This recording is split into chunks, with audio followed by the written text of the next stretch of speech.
In high school sports, you often win because of outstanding senior leadership. This core group of 7 Columbia High baseball seniors has been responsible for back-to-back trips to the Class 5A state semifinals. It would still be an empty feeling, however, if Columbia could not get past American Heritage on Monday. At stake, a first-ever state championship game appearance for the Tigers. Now, Columbia is greeted with a 1-0 first-inning deficit, but in the bottom of the first, one of those seniors, Hayden Gustafson, has an answer. A missile that just does clear the left field fence. 1-1 game, but the Tigers manage only 4 hits. Josh Fernald, 9-0 coming in. The Patriots test the Columbia starter, but he strands a runner in the 3rd with a strikeout. It remains 1-1 until the 5th. Now, runners on 2nd and 3rd, 1 away for the Patriots. Mateo Cerna, that one bleeds through the infield. Both runners score. Columbia, which had outscored its previous 5 opponents 49-6, now trailing 3-1. Fernald up in the 6th, 2nd and 3rd, 1 away. This grounder does allow a run to score, but the Patriots also pick up and out on the base paths. It's 3-2, and the rally dies.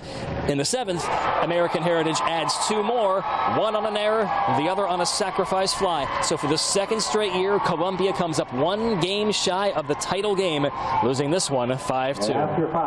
I love everybody on this team. You know, I feel like we're in games a lot. You know, later in the year we started coming together more as a team, and the intensity was a lot higher after we became a team. Felt like family, all through and through. Felt like a family the entire way around.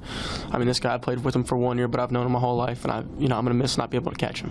Having to go separate ways just hurts, man. It hurts. I love every one of these guys. Columbia's record over the last 2 seasons checks in at 46-15. Certainly a power on the rise and a program to watch in future seasons. In Fort Myers, Kevin Wells, TV 20 Sports.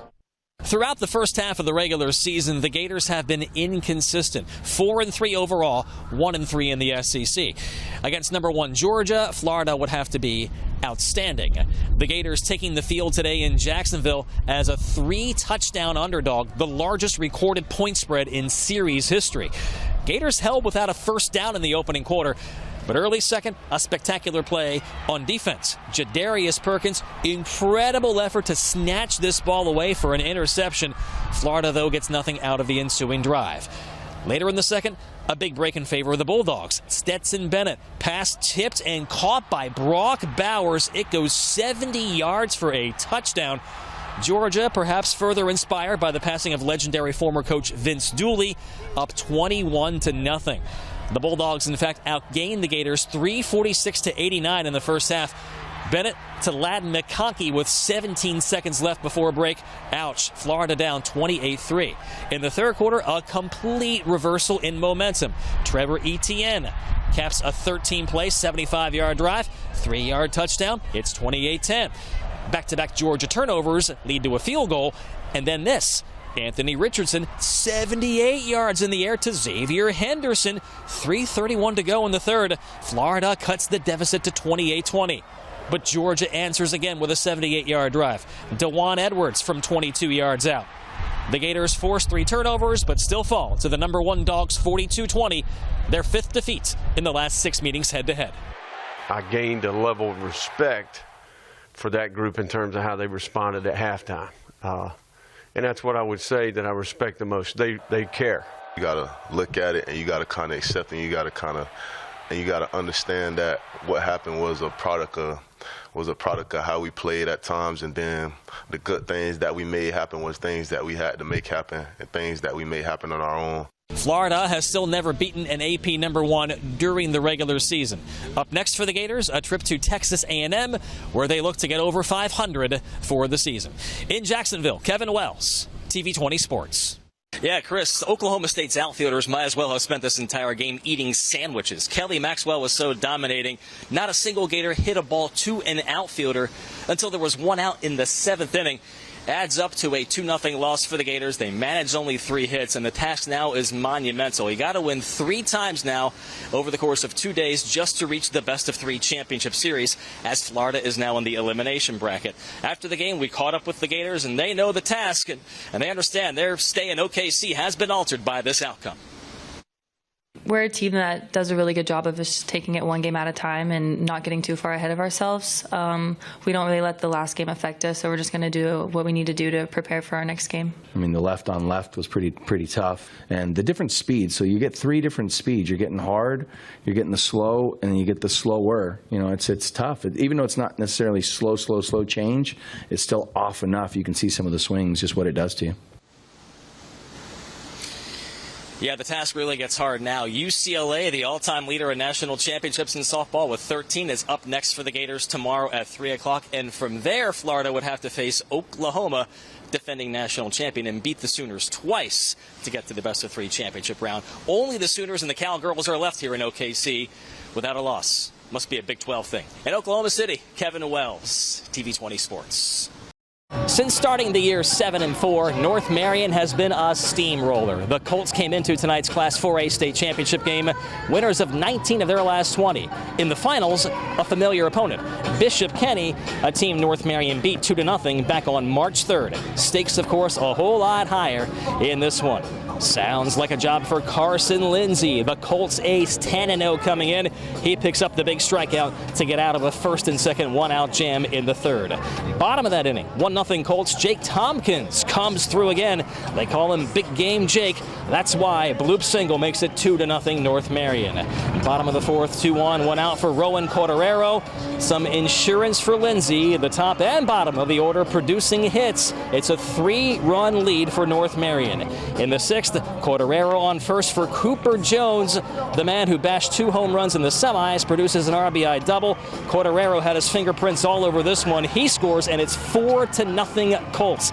Lindsay allows just 1 hit and a complete game performance. All the King's horses can lift a trophy together. The Colts are state champions for the first time, 4-0. Man, this is awesome. I transferred here this year, and it wasn't, oh, we're going to be state champion competitors. I knew I was going to build a family here.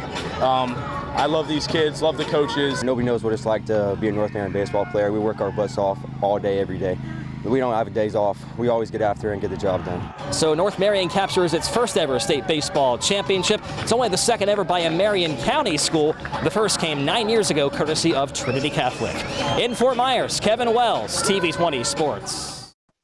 The quality of basketball in North Central Florida is evident in these boys' 1A state semifinals. Hawthorne and Williston both making it to Lakeland and in separate Final Four games.